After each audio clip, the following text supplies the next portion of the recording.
రాజుల బిర్యానీ కుండలో చేస్తున్నామండి. గోదావరి స్టైల్ ఇది కాకుండా చికెన్ పులావ్, రాజులో చికెన్ పులావ్ పచ్చిమిర్చి చేసుకున్నాం.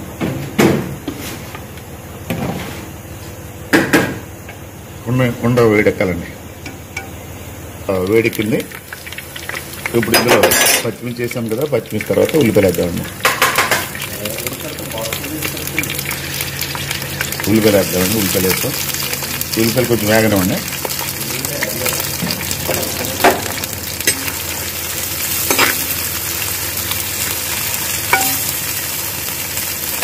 బిర్యానీ ఆకు,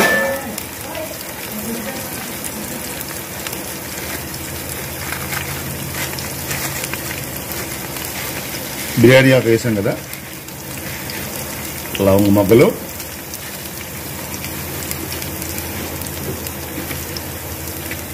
చెక్క, దాల్చిన చెక్క,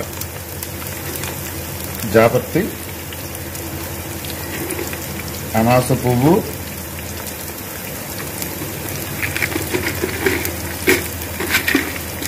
మరాఠీ మొగ్గ, యాలకులు, మసాలా సామాన్లన్నీ వేసామండి. అందులో అల్లం వెల్లుల్లిగడ్డ, ఇది ఫ్రెష్గా తయారు చేసిందండి. మనం మార్కెట్లో ఎప్పుడు కూడా అల్లం వెల్లుల్లిగడ్డ కొనకూడదు. మనం సొంతంగా ప్రిపేర్ చేసుకుంటే దాని టేస్ట్ ఒరిజినాలిటీ వస్తుంది అన్నమాట. అండి ఎగిన తర్వాత మనం కొద్ది టమాటా వేసుకోవాలండి. ఇందులో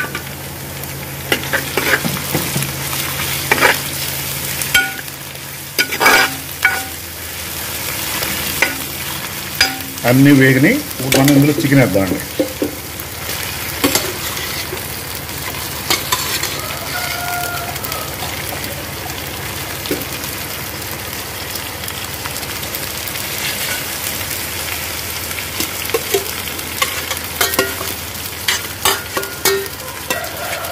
సెవెంటీ 70% ఉడికిపోవాలండి.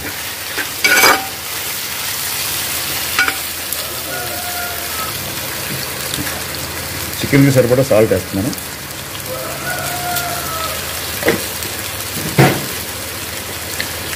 ధనియాల పొడి, ఇది స్పెషల్ బిర్యానీ మసాలా అండి మనం తయారు చేస్తున్నాం. ఇది ఈ బిర్యానీ హాఫ్ కేజీ చేస్తున్నానండి, 4 తినొచ్చు.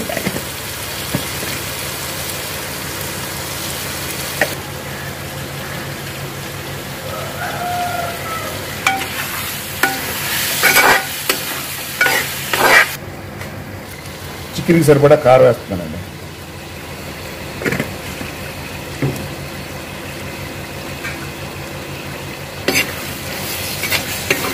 ఒక 40% అయింది చికెన్. ఇంకొక 20% అయిపోతే బిర్యానీ వేసి పెరుగు వేసానండి. ఇందులో కొంచెం పెరుగు వేసుకోవాలి. తర్వాత పుదీనా ఆకు వేసానండి. తర్వాత కొంచెం కొత్తిమీర వేసాను.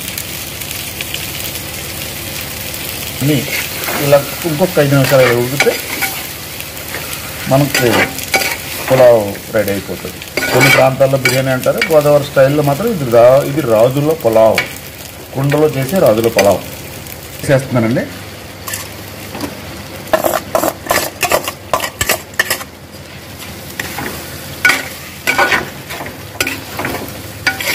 వేయాలండి. ముందు రైస్ వేసుకుని అందులో కాసేపు చికెన్ ఉడకనివ్వాలి. పులావ్ బిర్యానీ అయితే నీళ్లు పోసి నీళ్ళు మరిగాక అప్పుడు రైస్ వేస్తారు. దానికి దీనికి ఉన్న తేడా అది. ఇది పులావ్ అండి. ఈ రైస్ ఎంత వేసామో దానికి డబుల్ వాటర్ వేయాలండి.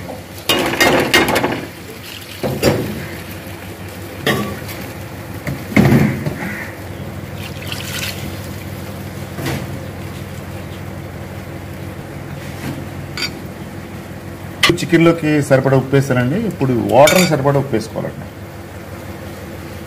అది చాలా ఇంపార్టెంట్. లేకపోతే బిర్యానీ చప్పగా అయిపోతుంది.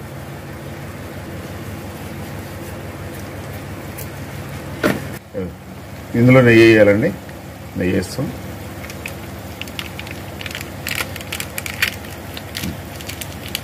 ట్వంటీ మినిట్స్ ఉడకనిచ్చేస్తే రాజుల పులావ్ రెడీ. ఇదిగోనండి రాజుల పులావ్ రెడీ అయిపోయిందండి.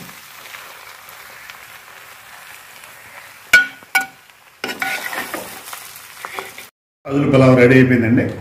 ఇది ఫైనల్ అవుట్పుట్. ఇది దానికి చికెన్తో తయారు చేసిన గ్రేవీ అండి. ఇది స్పెషల్ గ్రేవీ. ఈ గ్రేవీతో తింటే మీరు ఒక అద్భుతమైన రుచిని ఎంజాయ్ చేయొచ్చు.